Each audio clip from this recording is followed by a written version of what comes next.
Today, let me show you how important this bottom position is of the handstand push-up, the deficit position, and why you should be training at any level. Now, whichever handstand push-up variation you're working, whether it's a pike handstand push-up, whether it's a standard handstand push-up with the head kissing the floor and come back up again, or whether it's a deficit, so like this on the edge of a wall or a box, coming all the way down, collarbone to touch the box, and then to push back up again to your freestanding handstand, the shoulder stand position, or this bottom part of the deficit position, is very, very useful. Now we have the different levels of the shoulder stand, so I could go in a really tight tuck position, be very close to being back towards my feet. So in this very safe position like this, very tucked, of just keeping weight backwards.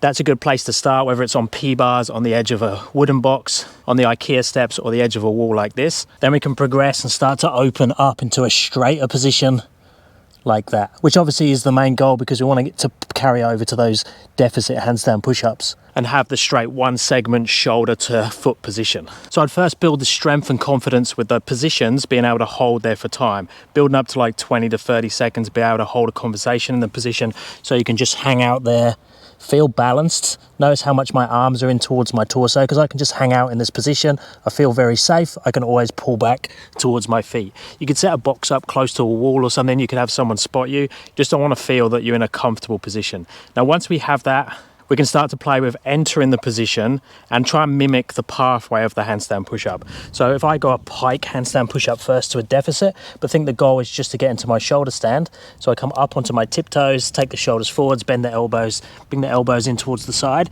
keep lowering down till the torso touches the arms, collarbone touches the wall, and then I could step into an easy position or the harder position of the shoulder stand, show control, and then come back out with control.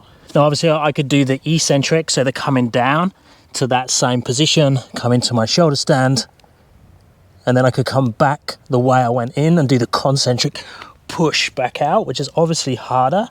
I could do exactly the same thing but on one leg, open the shoulders at the top of the pike press, come down, elbows in till I get into that shoulder stand position, step into shoulder stand. I'll either just do the eccentric, or if I have it, do the concentric back out. If I already have the strength, balance and confidence, I could go the harder version, or arguably the hardest version into the shoulder stand. So from this position, lowering with control, as slow as possible until the collarbone touches, and then come back out.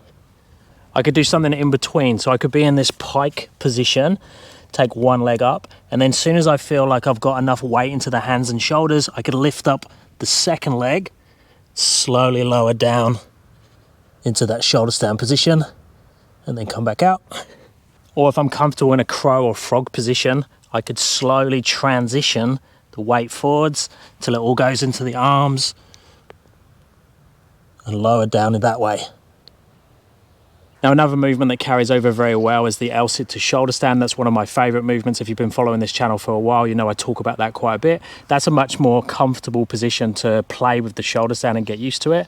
But if you are working towards the handstand push-ups, I definitely recommend you use one of these eccentric entries to the shoulder stand and slowly mimic the handstand push-up as much as you can. You really want it to look as close to the real thing as possible.